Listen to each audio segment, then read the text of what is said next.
Hi there, this is Celia, and I'm a Holy Yoga Instructor here at Faithfully Guided. So I wanted to put together a small seated flow for you guys, sort of to recenter and maybe deal or work through any stress and anxiety. So for this flow, I want us to start by just sitting cross-legged, crossed right at the ankles in our simple seat.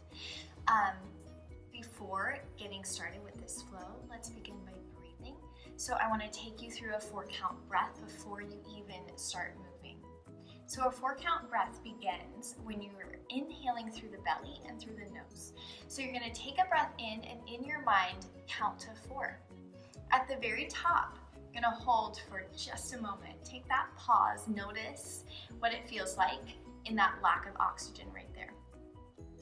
On your exhale, you're going to breathe out through the nose, allowing that belly to kind of hollow out on your exhale, and count the same speed, 4, 3, 2, 1, or whatever speed that you're going at. Kind of suck the belly in that pause at the bottom, and then repeat. So you're going to cycle through this breath a few times before getting into the seated flow. This really helps to center you, to get your breath a little bit deeper.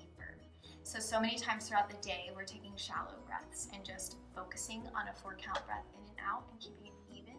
Breathing in through the nose and out through the nose really, really helps to allow your breath to deepen naturally. Okay, so after your 4-count breath, I want you to just take your hands to your knees. So you're centered here. Your breath is getting deeper. You don't have to count anymore. You're just going to enjoy the natural rhythm of your breath, right? So hands are on our knees, our tailbone is tucked just a little bit, so we feel anchored down into our mat or our bed if we're on the bed before we go to sleep or we wake up in the morning.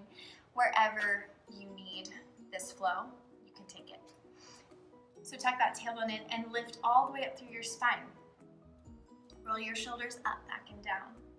Just enjoy a straight spine, almost as if you're sitting against a wall, and just place those hands gently on your knees. As you breathe, so you're going to kind of move along with your breath. So your breath comes first, and then we bring the movement back in, right? So enjoying the rhythm of your breath on your inhale, you're going to dip your hips forward and arch all the way up through the spine and up through the crown of the head. So your spine is basically taking a nice curve here on your inhale. On your exhale, so right when your inhale turns into an exhale, you're going to tuck that tailbone under and round through the spine. And then allowing your tailbone tucks and you're kind of rounding all the way up. So allowing your head to sort of follow that curve here. So your inhales, your hands will be right here. It'll look kind of like this, breathing in on the way up. And right when it turns into an exhale, tucking and breathing out, rounding out. So you'll take that seated cat-cow as many times as you want. So I love seated cat-cows. They really help keep the breath even and deep because you're just moving for as long as you're breathing.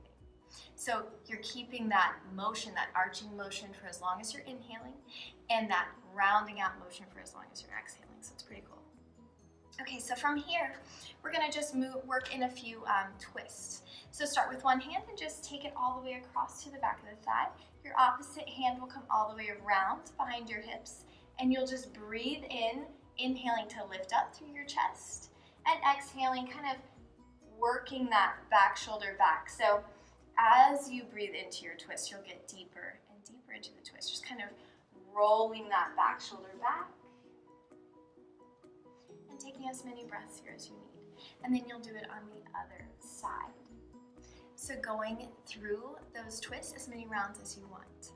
And then when you feel ready to move on from there, go ahead and extend one leg. So just kind of pulling the opposite foot into the inner thigh here, and we want to square up the hips. So you square up those hips and you still root down through the sit bones, tucking the tailbone under and lifting up through the spine. You can bring those hands to right next to your hips, and then breathe them all the way up by the ears. Keeping the shoulders down, you're going to exhale and hinge at the hips to find a fold. So as you hinge, you want to keep your belly button tucked in towards the spine. So we always want that belly button kind of pulling in and up. so that rather than focusing on powering into this fold by pulling down with our core, we want to keep that in and up. So the hinge is happening right at the hips. And this is what helps stretch out your hamstring and your low back as well. So you really want to just kind of fold here wherever it's available so you can support yourself with your fingertips.